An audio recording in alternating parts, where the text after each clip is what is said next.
మనం daily life లో చాలా చాలా చాలా క్రైమ్స్ చూస్తుంటాం కదా.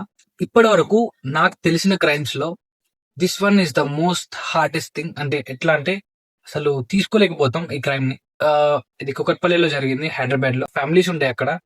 అండ్ రోజు పొద్దున్న జాబ్ కి వెళ్ళి మళ్ళీ 9 to 5 జాబ్ కి వెళ్ళి ఇట్లా వచ్చి వాళ్ళ ఫాదర్స్, సో ఇట్లా ఉంటది.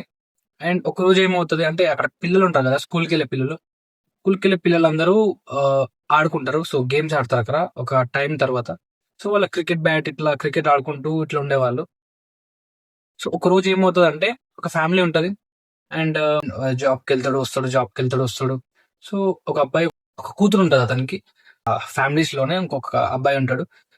ఆ అమ్మాయి వాళ్ళ రూమ్ లో, ఆ అమ్మాయి వాళ్ళ ఇంట్లోకి వెళ్ళి గ్యాస్ లీక్ చేసి ఆ మనీ తీసుకొని బయటకు వచ్చేయాలి. సో ఇది ప్లాన్. కానీ ఆ రోజు ఆ అమ్మాయి ఇంట్లో ఉంటది, స్కూల్కి వెళ్ళదు. సో వాళ్ళ ఫాదర్ వాళ్ళ మదర్ పనికి వెళ్తారు.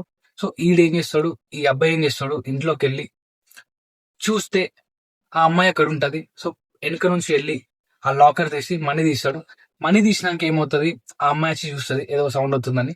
సో ఆ అమ్మాయి వచ్చి చూస్తే ఆయనకి ఏం అర్థం కాదు. ఇక స్పాట్ లో అసలు ఆ, ఏమనుకుంటారు ఏదో అనుకొని ఆ అమ్మాయిని ఒక ఫాస్ట్ వరకు ఒక నైఫ్ తీసుకొని 21 టైమ్స్ పొడిచి 21 టైమ్స్ పొడిచి చంపేస్తాడు ఆ అమ్మాయిని.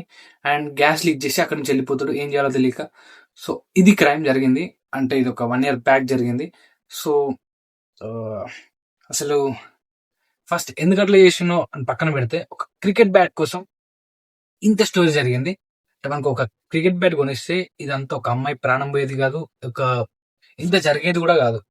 సో నేనేమంటున్నా అంటే క్రైమ్ ఎట్ల నుంచి వస్తుందో తెలీదు, ఎట్లా వస్తుందో తెలీదు. సో సింపుల్ రీజన్స్ ఉంటాయి ఎంత పెద్ద క్రైమ్ జరగడానికి కూడా.